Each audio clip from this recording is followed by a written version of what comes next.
Now, first on the list is, should I be getting a wheelbase, a new wheelbase, or some new pedals first? Obviously, this is gonna depend from person to person, but in my opinion, there's something that's missing out here. It's the rig itself. Because I did this mistake in the past. I just got some really good premium pedals, but I had a rig with a lot of flex, so I couldn't use everything out of them. And when I hear this question all the time in my mind, the first question to this question is, what rig do you own right now?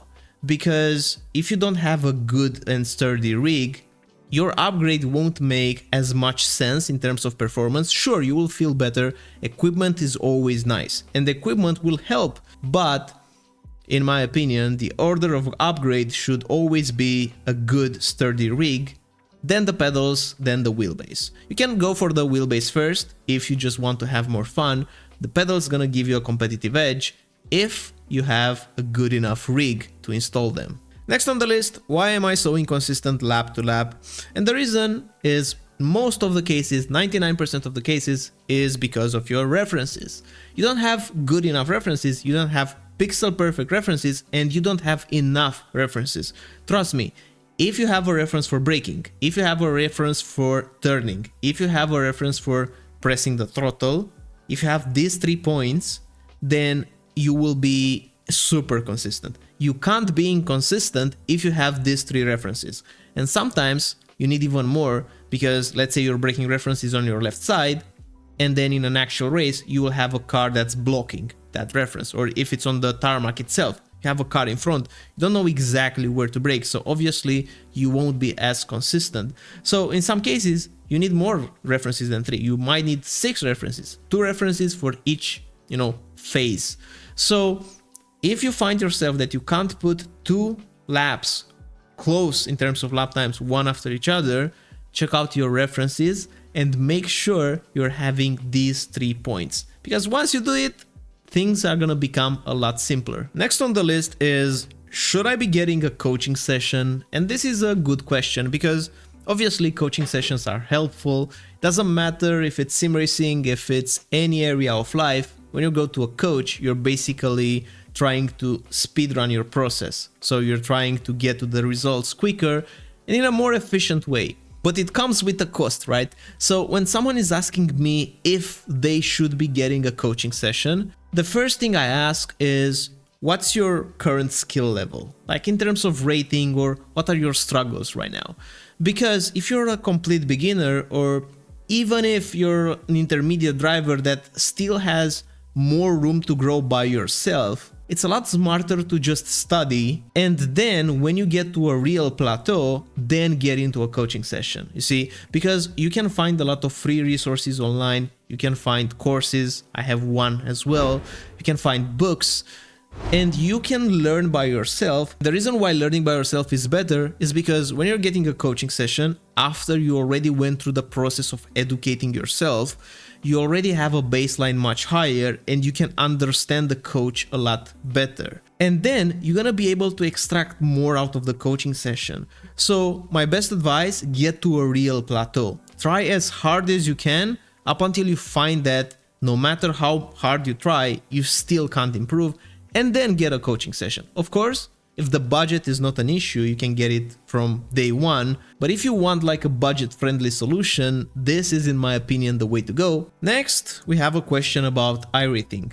I have low iRating, I'm stuck into the lower splits, I can't escape, and what should I do? How to improve? When you're driving against beginner drivers, the likelihood of getting into a crash is much bigger. So the easiest way to improve and actually climb the rating system is to just drive more carefully. Watch for the yellow flags. Slow down more than you think. Up until 2000 iRating, or even close to 3000 iRating, all you have to do is to survive. So you can put a goal to just survive your race and just cross the finish line. And this will be the main goal of the race. It's not about getting the win, it's not about getting a top 3, because those things will happen naturally. Obviously, you can't win a race if you're just wrecking. So with this mindset, you will start being more careful at what's happening around you, because 9 times out of 10 you can avoid a crash. Another question, which is an interesting one: I'm a beginner and I want to learn the right driving habits. Which are the skills that I need to go and learn first? And this is a great question because, you know, when you're starting out, there's so much stuff that you can quickly get overwhelmed. And for complete beginners, there's one thing, just one simple thing that you should be doing if you're a complete beginner or if you're even close to intermediate. And that's the racing line. It's not about trail braking. It's not about pushing more speed into the corner. It's not about your steering wheel input. It's not about the throttle. It's just about the racing line. The racing line will help you shave the biggest chunk of lap times. If you're driving the optimum, close to perfect racing line on a track, even though you're doing all the mistakes in the world with your inputs, you're still gonna be faster than trail braking perfectly and have a shitty racing line. If you're not sure about what's the best racing line, start with the assist, turn on the assist, turn on the racing line assist, see that you can follow that line, and then watch a good lap, watch like a world record lap on that track and see the subtle details in the line. Because it's a lot easier for you to see it, especially if you have like chase camera, you can see the car on the top, and try to replicate the racing line. And once you have a good racing line, then start working on the other techniques. Start working on the trail braking, start working on exponential steering, start working on the downshifting rhythm, and take it step by step. And when you're changing anything in the technique, the racing line should be your constant. Like, that should be the thing that still stays the same. Why is my iRating not improving even though I feel faster? Well, this is something that's gonna happen at the point for everyone. When you get quicker and quicker and you get put into a split with similar skilled drivers, the gap between you and the others will be so thin that if you do a mistake, and let's say you're gonna lose 5 seconds, it's gonna be impossible for you to catch up, to, you know, just go through those 5 seconds and go back to your position, because everyone will be doing more or less the same pace. And even though you feel faster, in order to actually get results and climb the iRating even more, you need what's called racecraft. You need to pick your battles carefully. You need to defend without defending in some cases, without losing time on a defensive line, and just from your car's body movement, so to speak, to let the others know what you might be doing. So this is a game in a game. There's one thing to lap quicker on your own, a completely different one to win races when everyone is lapping the same. So just treat it as the way to go. It's something normal. You're not doing anything wrong. You just need more experience. You just need to race more. I always panic when there's someone behind me. How do I stay focused? You know, I had this for a long time. And in my opinion, the best way that you can deal with it is to look at your delta bar, but not in the mirror. Because if the guy behind you is, let's say, half a second or even 1 second behind you, there's no reason you should be expecting him to just dive bomb you into the corner. So you shouldn't be, in a way, preparing for a defending move, or you should be preparing for him to be alongside you because he's far away. If you're looking in the mirror all the time, you're gonna do some mistakes. And if he's not close enough, generally, if he's 0.5 seconds or more behind you, then just hyper focus on your corner. Imagine like that car is not even existing there. And if he gets close, then yes, it becomes a bit more tricky, and you know, the likelihood of you doing a bit of a mistake because of the pressure will increase. That's normal. But even in that case, you should be focusing on your corners. You shouldn't be looking as much at the guy behind you, because that's exactly what he wants, right? So just look from time to time, give it a glimpse to see where he's gonna position his car, but then focus again on your corner. How do I stop my tires from overheating? This in iRacing is key, because overheating the tires in iRacing is terrible. There are two things that you can do. Either you will brake softer for longer but peak initially a bit lower so that you're not spiking the surface level temperature of the tire, or you will minimize your steering wheel angle. These two things. You can even do them both, but as in anything, this tire management will mean a little bit less pace in that specific lap. But over a long run, because you're saving the tires, you will have more pace for the whole stint. So it's all about perspective. If you need like a quick lap or you need 2 hot laps, yes, push the tires, brake a bit harder everywhere, use the steering wheel a bit more, push the throttle a bit more aggressively as well.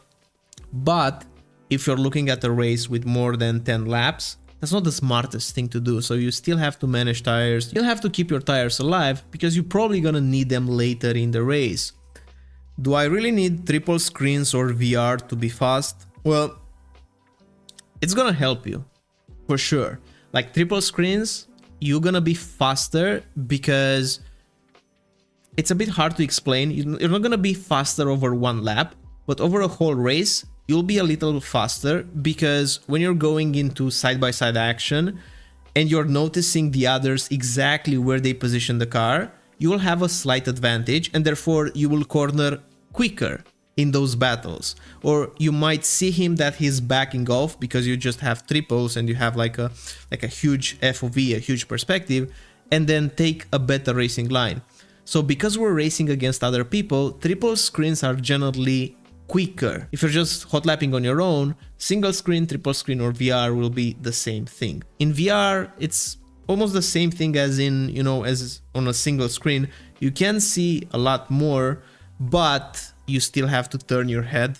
So you see, it's not the exact same thing as triples. Don't get me wrong, you can be really quick with single screen, triples and VR. I'm right now running a single screen, a ultra wide. I've been racing in VR, I've had triples, so I've had all of them, but in my opinion, triple screen will give you a slightly competitive advantage that over the races and over the course of a longer race will matter more and more. And if you're just looking to get the best performance out there, go for triples. It's like the simplest and easiest way. But if you like the immersion of the VR, of course, you can't match it with triples. So it depends on what you want. But once again, if this question is about how to get better performance, then yes, triple screens are gonna make you a quicker driver. And lastly, this is a question I've seen a couple of times. Should I be racing fixed or open series? And obviously it depends because an open series requires you to have a setup. So generally people are paying for a setup, it's an extra cost. But I'm always advising people to just drive the open series. Why? Because people are investing more into it. Okay, so they pay for setup, they have to test the setup, then they might do some small changes to the setup. So therefore, in each week, all the drivers are preparing a little bit more. Think about league racing. It's a small of an analogy, but it's more or less the same. In league races, you have to prepare for the race. In open series, you prepare more than in fixed. In fixed, you just jump in and drive that setup and that's it. And because of that, you will find that some drivers are just not prepared for that track. They might do stupid, silly mistakes like missing some braking points, or, you know, they just don't have a lot of skin in the game, so to speak. But in open setups, generally the racing is a little bit better just because people are investing more time into it.